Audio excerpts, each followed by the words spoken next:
नमस्कार, आप देख रहे हैं किस्सा गोई और मैं हूं आपके साथ राजेश कुमार। बिहार की सियासत पिछले 3 दशकों से एक ही व्यक्ति के धुरी पर घूम रही है। उस शख्स का नाम है लालू प्रसाद और वो खुद चुनाव नहीं लड़ सकते, जेल में बंद हैं, सजायाफ्ता हैं, लेकिन इसके बावजूद आज भी जो उनकी पार्टी है वो बिहार की सबसे बड़ी पार्टी है। और इसी बीच उन पर एक किताब आई है, अनामिका प्रकाशन से छपी है। जयंत जिज्ञासु की ये किताब है। किताब का नाम है the king maker, Lalu Prasad की अनकही दास्तान। इस किताब का नाम किंग मेकर क्यों दिया गया, ये हम लेखक से जानेंगे, जयंत से बातचीत करेंगे कि ऐसे दौर में जब लालू प्रसाद पर ये आरोप लगते हैं कि लालू प्रसाद वंशवाद की राजनीति को बढ़ावा देते हैं और इसका आधार ये है कि उन्होंने अपनी पत्नी को मुख्यमंत्री बनाया, उन्होंने अपने बेटे को नेता विपक्ष बनाया, और इस तरह के आरोप लगने के बाद आपकी किताब आती है Lalu Prasad the king maker. तो इसकी वजह क्या है और ये जो विरोध है, अंतर्विरोध, इसको किस तरीके से आप जस्टिफाई करते हैं और आप लोगों को किस तरीके से इसको बताते हैं? दरअसल मैंने उस किताब में इस बात को लेकर बहुत कायदे से वैश्विक परिप्रेक्ष्य में बात करने की कोशिश की है कि दुनिया में ये कहा जाता है कि जो कम्युनिस्ट रूल्ड स्टेट है वहाँ पर कैडराइजेशन के तहत आपके व्यक्तित्व का निर्माण होता है। आप काम करते हैं, उसके बाद आप चुने जाते हैं और बहुत मशक्क़त के बाद आप किसी मकाम पर पहुँचते हैं। लेकिन फिदेल कास्त्रो तो दुनिया भर में जाने जाते हैं इस बात के लिए, लेकिन उनके भाई राउल कास्त्रो आज उस स्टेट को चला रहे हैं कि नहीं जी। सीनियर बुश जो हैं, अब आपको कैपिटलिस्ट मुल्क की बात करें, सीनियर बुश के बेटे जॉर्ज बुश ने उस अमेरिका की बागडोर संभाली कि नहीं? बिल्कुल संभाली। बिल क्लिंटन की वाइफ हिलेरी क्लिंटन दो बार से हम लोग देख रहे हैं कि नहीं उनको रेस में। बहुत ज़्यादा दूर हम नहीं जाना चाहते हैं, लेकिन अपने पड़ोसी मुल्कों को भी अगर हम आप देखने की कोशिश करें तो क्या शेख हसीना जो है शेख मुजीबुर रहमान के परिवार से नहीं आती हैं? बिल्कुल।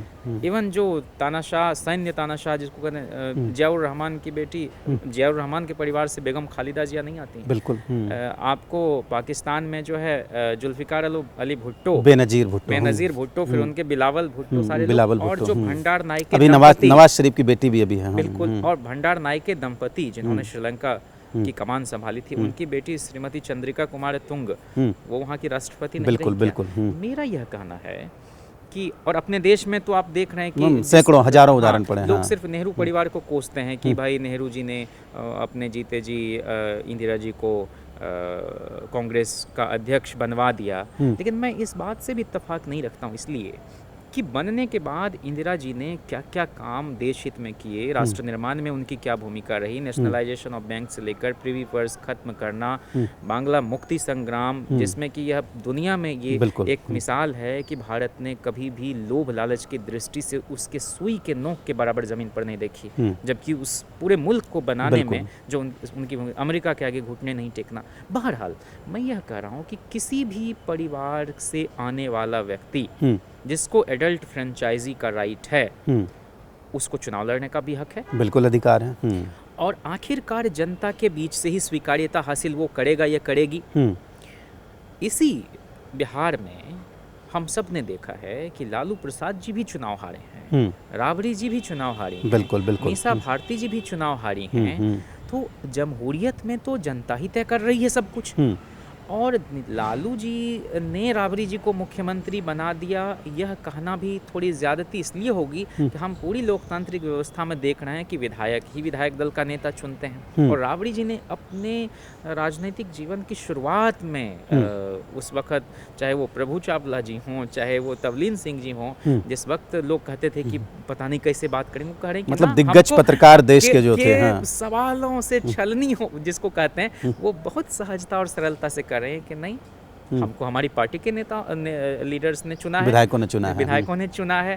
हाँ, जब ये आरोप लगता था कि आप तो डमी सीएम हैं और सारे फैसले तो लालू प्रसाद जी करते हैं, तो उन्होंने कहा कि लालू प्रसाद हमारी पार्टी के राष्ट्रीय अध्यक्ष हैं, और मैं उनकी पार्टी की सदस्य भी हूँ, विधायक नेता भी हूँ, मुख्यमंत्री बनी हूँ। तो क्या एक मुख्यमंत्री को अपने पार्टी आला कमान से मशवरा लेने पर कोई पाबंदी है या प्रतिबंध है? तो इस तरह से वो उस स्टेट को चलाई। और मैं समझता हूँ कि द किंग मेकर रखे जाने के पीछे यही मकसद रहा कि लालू प्रसाद जी ने श्रम का महत्व समझा है अपनी माँ से, उस मरछिया देवी से, जिन्होंने यह मिसाल पेश की कि to do physical work is not beneath dignity. दही बेचने के काम से लेकर जो पारंपरिक काम है इस देश के बहुसंख्यक कमेरे किसान कामगार परिवार का, कृषि और पशुपालन पर हमारी अर्थव्यवस्था निर्भर करती है। इसलिए हम दूध, श्वेत क्रांति तो हुई, लेकिन बिहार में आप देखेंगे जो डेयरी उद्योग है वह पूरी तरह से हमारे पुरखे सब उस काम में लगे हुए रहे, चाहे गाय चराने से लेकर भैंस चराने से लेकर। तो वो क्या कर, वहाँ पर जो एक श्रम का महत्व है माँ से, एक कन्विक्शन और करेज जो है एक पिता से सीखते हुए जब पहली बार वो मुख्यमंत्री बनते हैं तो काम क्या क्या कर रहे हैं। काम, मौलिक काम यह है कि हम समाज के सबसे उपहासित तबके के अंदर यह एहसास जगाना कि डेमोक्रेसी में असली किंग आप हैं। मेरा सवाल यह है कि किंग मेकर उसको कहा जाता है जो किंग बनाता है। तो आप कुछ नाम बताइए कि किसको किसको किंग बनाया लालू प्रसाद ने। मैं मिसाल के तौर पर, एक तो उस वर्ग को जिसको कि वोट डालने के बाद उसका हाथ काट लिया जाता है 60-70 के दशक में, जो कि राज्यसभा में सवाल बीएन मंडल का है कि ये घनघोर अन्याय है। बहुत बड़ी आबादी जो बूथ तक नहीं पहुंचती थी लेकिन उनका वोट कोई और डाल देता था।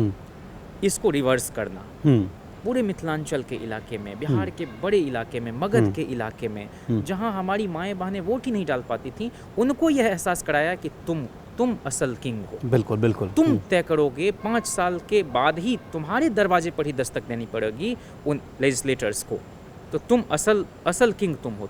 जनता को किंग बनाया, जनता को किंग बनाया। दूसरा, अब बहुत प्रैक्टिकलिटी में अगर हम बात करेंगे तो जब वो मुख्यमंत्री बने तो जिनको वो टिकट देते थे और वो अगर एमएलए एमपी का चुनाव नहीं जीत पाता था, आपको याद होगा कि 90 के चुनाव में भी ये सारे लोग, नए लोग मिलकर तय कर रहे थे कि ज़्यादा से ज़्यादा युवाओं को टिकट मिल जाए, उन वर्ग के लोगों को टिकट मिल जाए जिनको बहुत कम मिलता रहा है। सत्ता में साझेदारी, एक तो टिकट दिलवाया, दूसरा काम ये किया कि उन वर्ग के लोगों को मंत्री बनाया जब इनको प्रिविलेज वो था, प्रेरोगेटिव जब इनका था अपना। तीसरा कि जिनको टिकट देने के बाद भी वो नहीं जीत रहा है, कहीं पर पूंजी का दबाव है, कहीं बाहुबल है, कहीं पर सामंतशाही है, तो उनको हम क्या करेंगे, यह तो हमारे इख्तियार में है कि हम उनको एमएलसी बना दें, बिल्कुल, हम उनको राज्यसभा भेज दें। तो किंग मेकर की भूमिका यहाँ पर उनकी और गहरी हो जाती है। मिसाल के तौर पर गडरिया समाज बिहार में कितनी कम आबादी होगी, हिंदू भी है, मुसलमान भी है। हाँ। गडरिया समाज के आदमी को एमएलसी बनाया, तांती समाज के आप नाम लेते जाइए तांती। और उसके बाद आप देखेंगे कि जो भगवती देवी को प्रयोग किया, लोहिया ने एमएलए का चुनाव लड़वाया। जब ये जनता दल के राष्ट्रीय अध्यक्ष चुने गए हैं 1996 के लोकसभा चुनाव के ठीक पहले, तो उनको एमपी का टिकट देकर लड़वाया, लोकसभा चुनाव। जी, और ये वो बोलते हैं कि हमारे पास अगर पार्टी चलाने का अधिकार नहीं होता तो क्या कभी कोई भगवती देवी यहाँ पर आ पाती क्या? तो ये जो रानी बनाम मेहतरानी का डिबेट है, और महिलाओं में भी सबसे ज़्यादा शोषित कौन?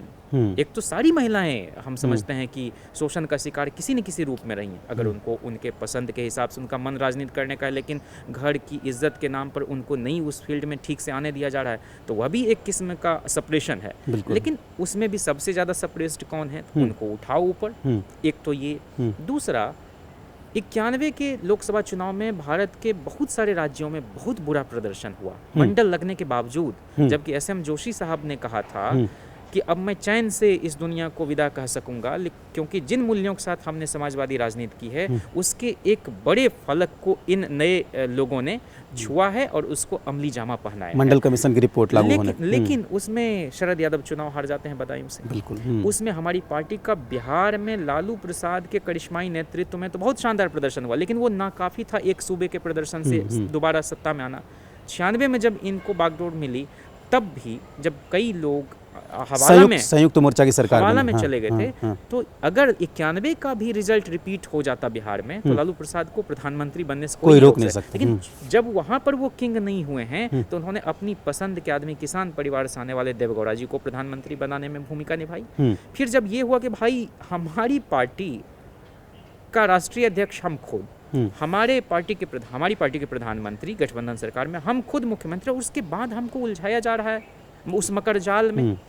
तो अब हम क्या करें? तो फिर सीताराम केसरी जी के साथ बैठकर ये तय हुआ कि फिर गुजराल जी संभालेंगे। तो 2 प्रधानमंत्री जिन्होंने सीधे सीधे तय किए हैं अपनी पार्टी के लोगों को। और उसके बाद जब मनमोहन सिंह जी के समय में, यूपीए के समय में, स्वाभाविक पसंद सोनिया जी थी और इन्होंने कहा भी कि हम आपके नाम पर चुनाव लड़ा गया है, हम तो आपको मानेंगे। लेकिन जब वो खुद चलकर आ गई इनके घर पर, तो मनमोहन सिंह जी की सरकार में यूपीए 1 में आरजेडी सेकेंड लार्जेस्ट पार्टी थी। बिल्कुल बिल्कुल। तो यहाँ भी एक भूमिका।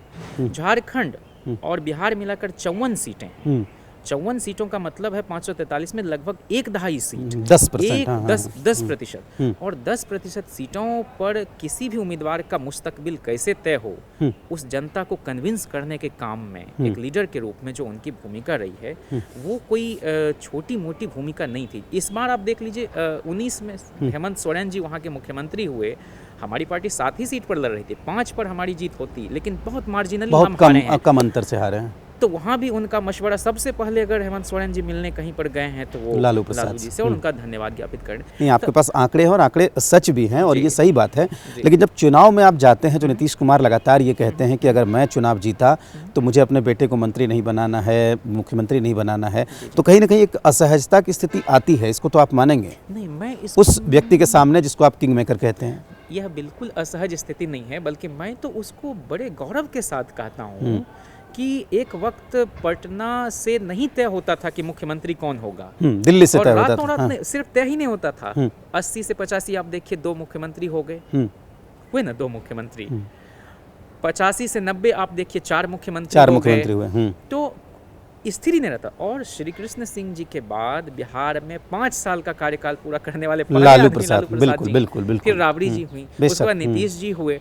तो अब कोई भी है तो लगता है कि 5 साल ये सरकार चला लेंगे, अगर जनादेश वगैरह को इधर उधर ना किया गया तो मैं इसलिए कहता हूँ कि वो कंट्राडिक्टरी नहीं है। जब आप यह भी कहते हैं कि मतलब लोग जो कहते हैं कि उन्होंने तेजस्वी जी को ये बना दिया, नीतीश जी के सामने तो ये नहीं। नीतीश जी को किसी ने रोका है क्या कि अपने बेटे को चुनाव लड़वा दें? 25 साल अगर उम्र हो गई, किसी ने नहीं रोका है। तो ये मैंने जो कहते हैं ना कि lack of opportunity is the name of chastity. तो अब वो हो जाएगी टिप्पणी, दूसरी दिशा में चली जाएगी, इसलिए मैं कुछ नहीं कहना चाहता हूँ। लेकिन 80 आप जान रहे हैं कि डिस्क्वालीफाई कर दिया गया लालू प्रसाद जी को। क्या एक ही आदमी थे? बिल्कुल। रोकने के लिए क्या क्या नहीं किया जाता है। अच्छा, जब वो चुनाव नहीं लड़ सकते, राबड़ी जी ने विधायक का चुनाव नहीं लड़ा, तो 80 एमएलए के नेता के रूप में तो पार्टी के एमएलएज ने जब तेजस्वी जी को चुना, तो उन्होंने उप मुख्यमंत्री बनने के बाद अगर कायदे का काम नहीं किया होता तब हम जरूर घेरते। तो जयंत ने बताया कि किस तरीके से लालू प्रसाद ने कई लोगों को न केवल सत्ता के शीर्ष में पहुंचाया, सत्ता में जगह दी, बल्कि ज़मीन से उठाकर बिल्कुल उनको सत्ता के गलियारों तक पहुंचाया। तो इन्होंने अपनी किताब लिख दी है और अब आपको तय करना है कि लालू प्रसाद किंग मेकर थे या वंशवाद की सियासत को आगे बढ़ाने वाले। बहुत शुक्रिया जयंत आपका हमारे साथ जुड़ने के लिए।